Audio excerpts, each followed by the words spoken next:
Bonjour, welcome to today's session looking at weather, seasons and sports for primary French.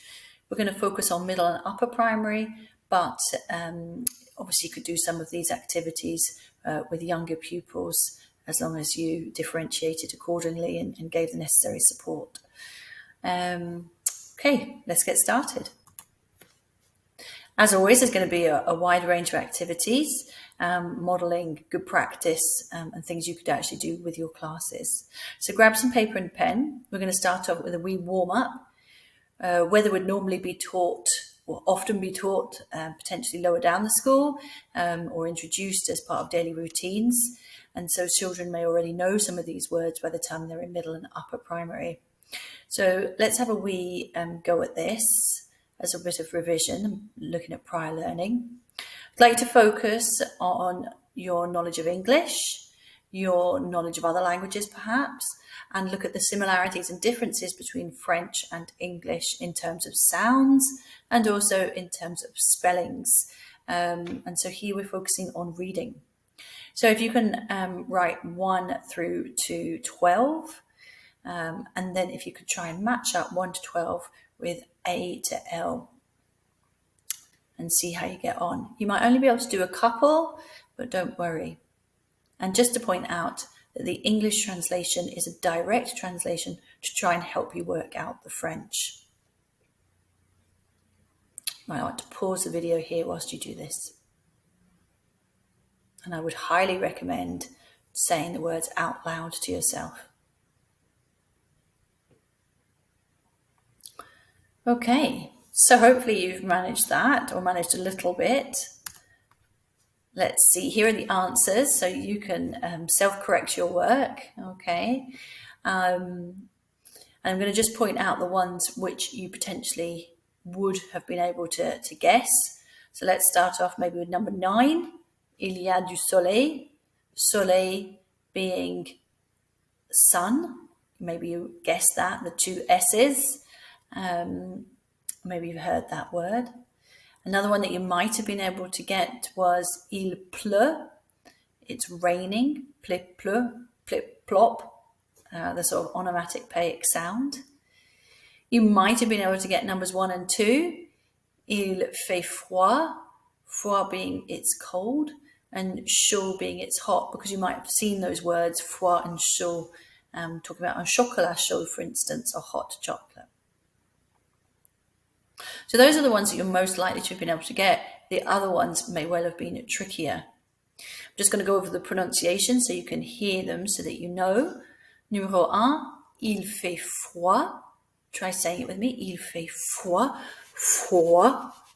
Numéro 2, il fait chaud. Chaud. Sizzling sausages on the barbecue. Chaud. Sizzling sound.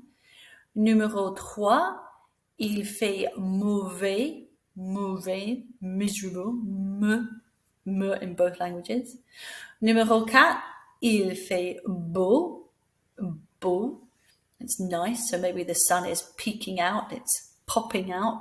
Beau, it sounds like it's coming out, beau. Numéro 5, il pleut, pleut. Numéro 6, il neige. Snow, think of snowballs. Snow is S-N, neige starts with a N, so you've got the 2 N's there.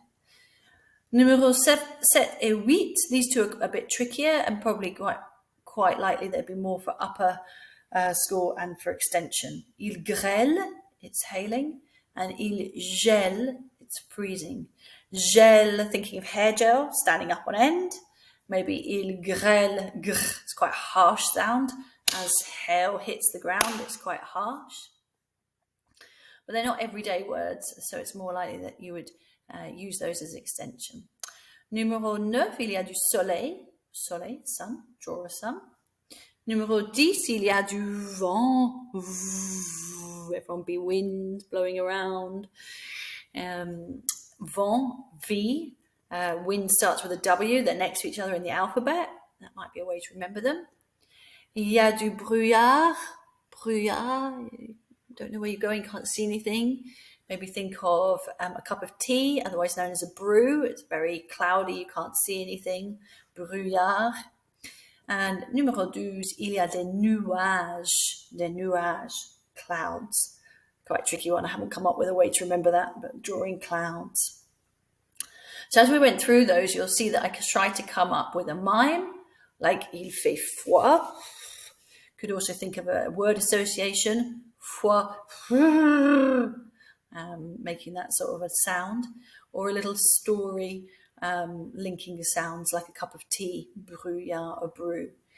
So something maybe to try with your learners, get them to come up with their own ones, and as a class, have a class kind of way of remembering them. And having mimes always helps, makes it a wee bit easier for the children.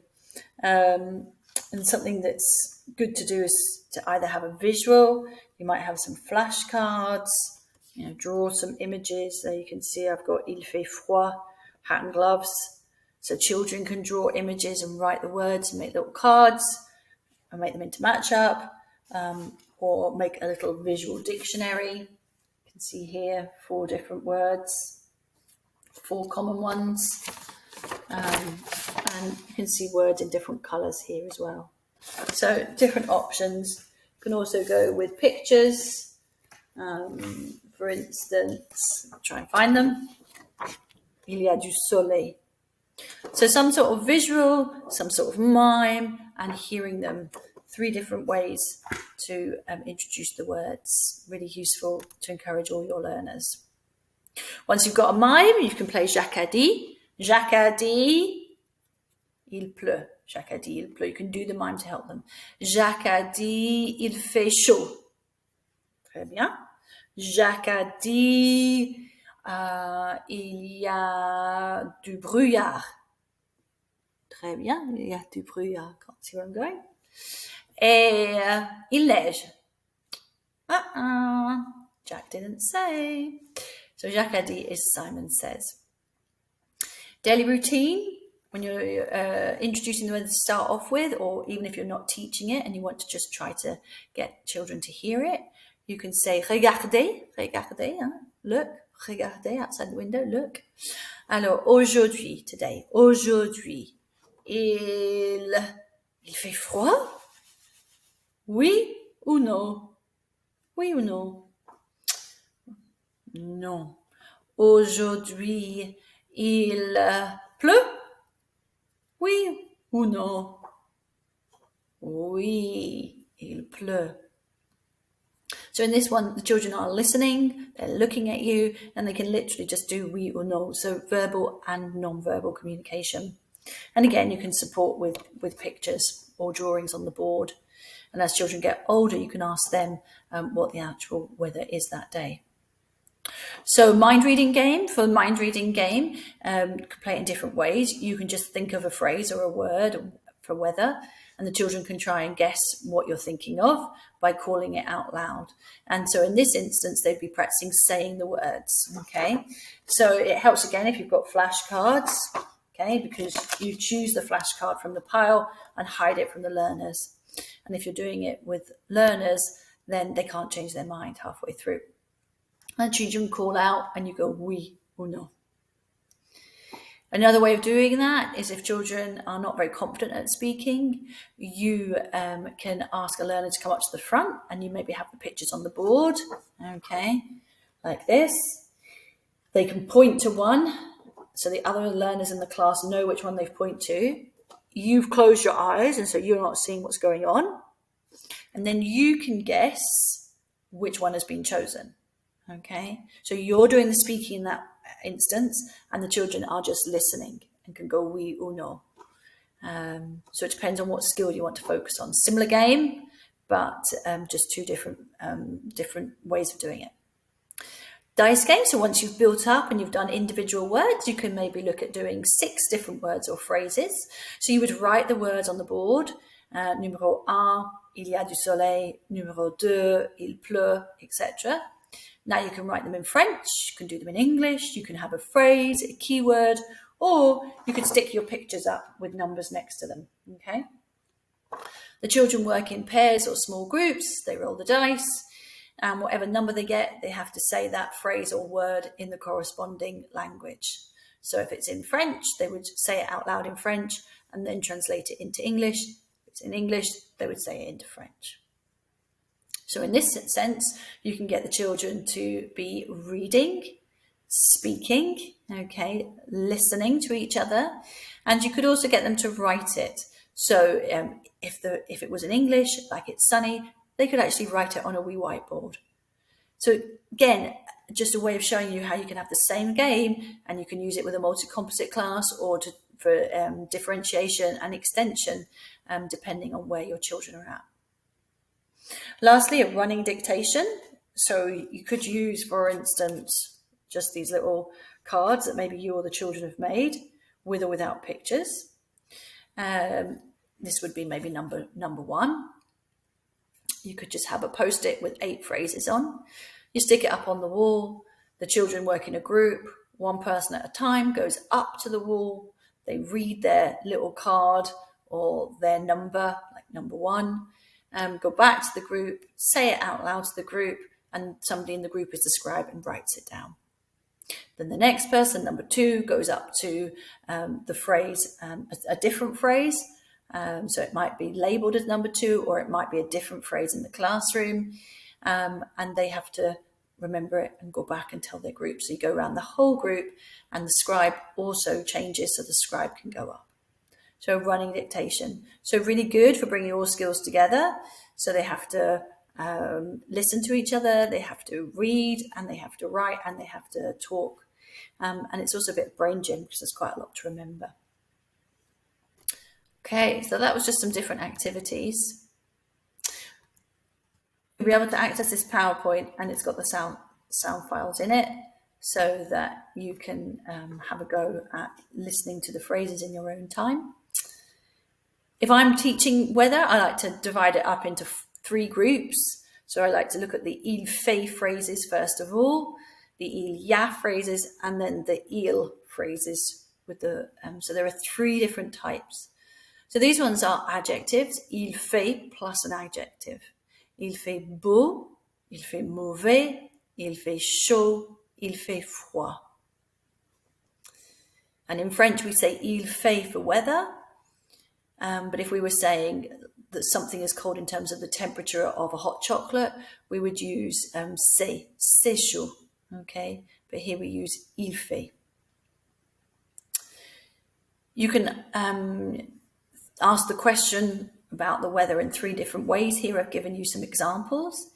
Il fait quel temps aujourd'hui? And my voice is going to go up to make it a question. Il fait quel temps aujourd'hui? But the voice doesn't have to go up in this case. It's just quite often we would go up. Il fait quel temps aujourd'hui? We've already got a question word in there, quel. Whereas in the one below, the 2 below, il fait chaud ou il fait froid, il fait beau ou il fait mauvais. There's no question word in there. There's no quel. So they are statements, and we make them into questions by making our voice go up. So that's quite important just to know that. So the different questions. The first one's very open. Il fait quel temps aujourd'hui? Il fait quel temps? You're not giving any clues to your children in your class. They would just have to answer il pleut, for instance. So that's putting somebody on the spot. That can be quite hard. So you need to save that for when children are confident, or if you're trying to differentiate, and ask children who are perhaps more able or who are more confident. Il fait chaud ou il fait froid? This is much easier. You're giving them 2 choices here, okay? So there are some clues. I've also mimed it, so they can choose one of them. And if you put the second one as the one that is the truth for the day, that's the one that they're more likely to remember. And so it's easier for them. So it depends on how easy and how much support you want to give your learners. Il fait beau ou il fait mauvais? Again, il fait beau, once you've got mime, ou il fait mauvais? And again, you can support with the pictures. So that just shows you how you can differentiate within your class with different types of questions. Very open questions, and more closed questions with choices. Okay, so again, as I said, in the PowerPoint, you'll be able to listen to all of these, okay, and you'll be able to hear them. Les saisons. So let's move on, look at seasons. Seasons and weather is nice to do together because once you've taught them the weather, you can then look at the days of the week and the weather in the days of the week, but you can also look at the weather in the seasons and in different months. So it's good for revision of core vocabulary. Alors, c'est quelle saison? C'est quelle saison? What do you think that question means? C'est quelle saison? Super. What season is it? Quel being what? C'est, it is, saison. It is what season, literally. Notice how my voice automatically went up. C'est quelle saison? Okay, so we've got 4 seasons here. We're using the pictures to support us as well. I'd like you to try and work out what the seasons are, 1 to 4, and what months are associated with all of them. Again, using your knowledge of English, because the words are what we call cognates. A lot of them are very similar to the English, so use that to help you. So just give you a minute to do that. Might like to pause your video.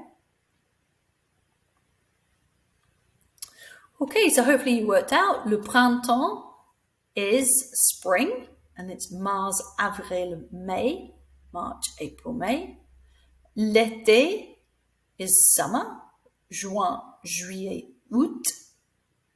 L'automne, septembre, octobre, novembre, is autumn. It also looks like the English word. That's the one that's the most similar. L'hiver is winter, décembre, janvier, février. It helps that I put them in the correct order and we know the order of the seasons in English. So you're using that prior knowledge. There's no point teaching this if children don't know their seasons and don't know their months of the year, because then it becomes more difficult. So once they've got a hook to hook onto in English, it's much easier.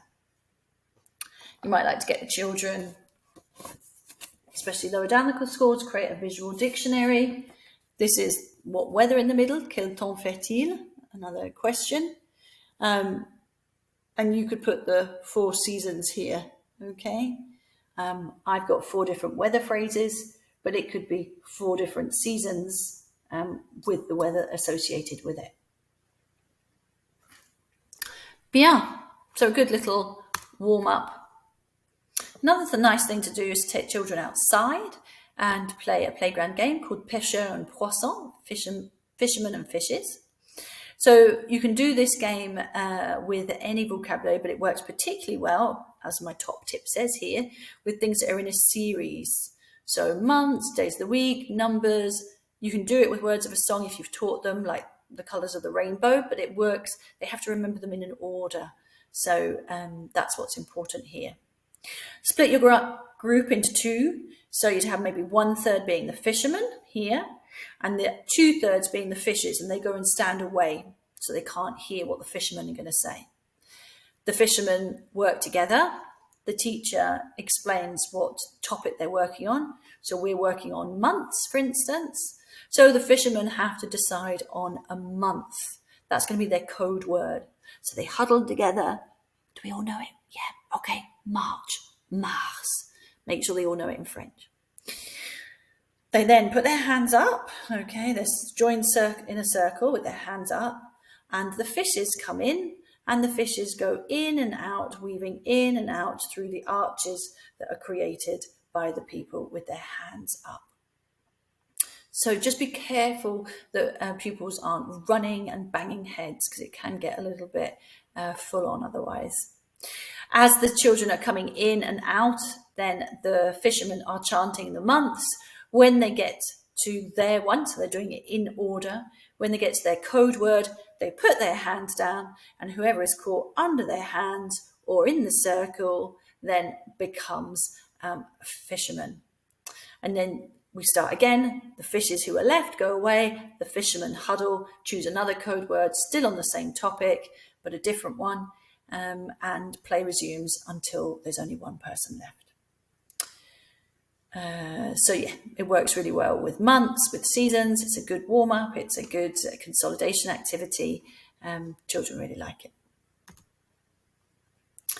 Alors, maintenant, let's lier to link, lier les saisons et la météo.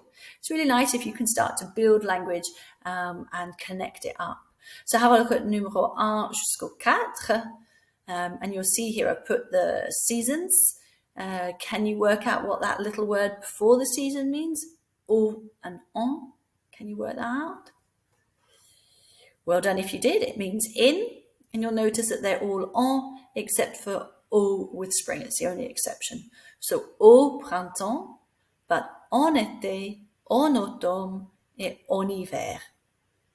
You'll notice that we slide those two together because we've got a consonant, the N, en, and a vowel. And it's quite hard in French to do en, et, en, et. It doesn't really work. So we slide it together so that vowel pronounces the N. En été, en automne. The H here works like a silent H, so we've got a vowel after it, the I, en hiver. So I'd like you to try and come up with a sentence telling me what the weather is like in each of the seasons. I've put 4 pictures there, A to D, so you can just link them up.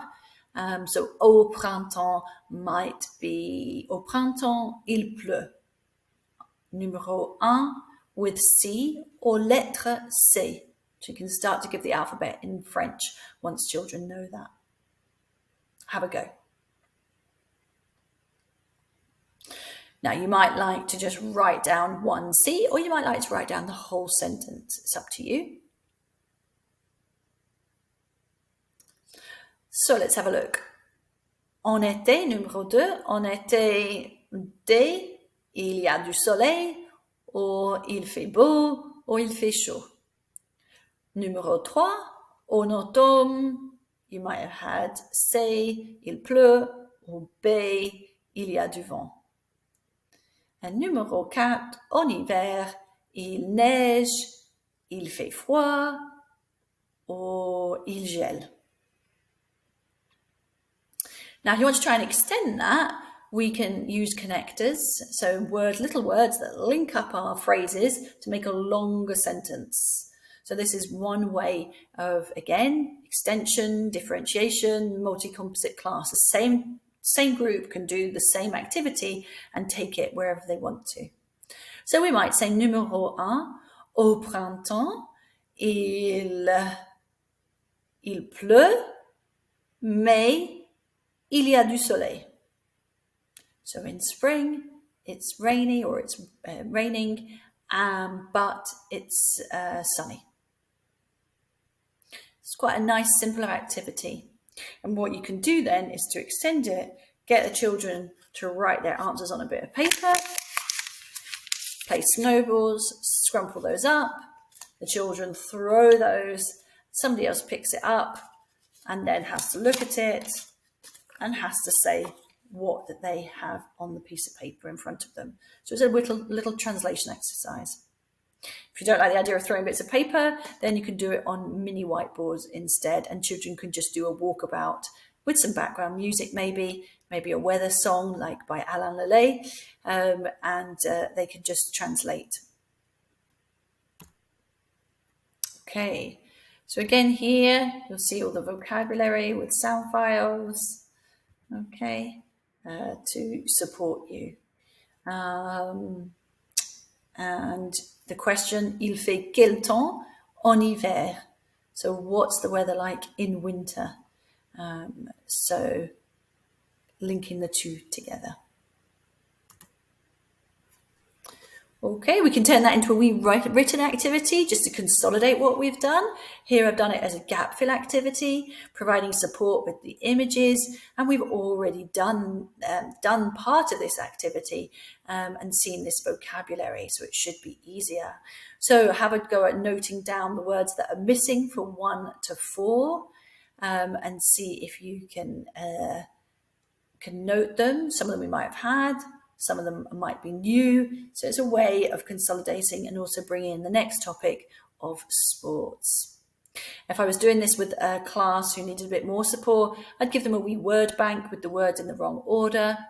And to extend it, I would maybe then ask children to do number 5 and write a sentence about themselves using the example. Okay, numéro 1, remembering the word for in that we've covered. Spring's the only exception. It's au, au. Numéro 2, on était, il fait something. So we're doing something to do with weather here. We know it's summer because it's été. So we don't need to worry about the last bit of the sentence. If you did work out that it means I like tennis, well done. But when would we play tennis? What's the weather like in summer? Those are our clues.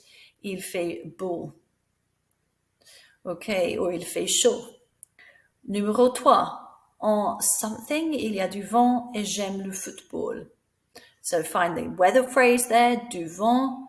When do we have wind? So it might be on automne. It can't be au printemps because that's an exception. And it's more likely we're going to play football in the autumn than in the winter. Numéro 4. En hiver, il neige et something le ski. So this is a bit harder. So what phrase have we had in the other ones using the pattern? J'aime, I like. So a very simple activity showing you how you can use reading, gap fill activity, writing. Children could write the whole phrase and then translate it, or just write the individual words.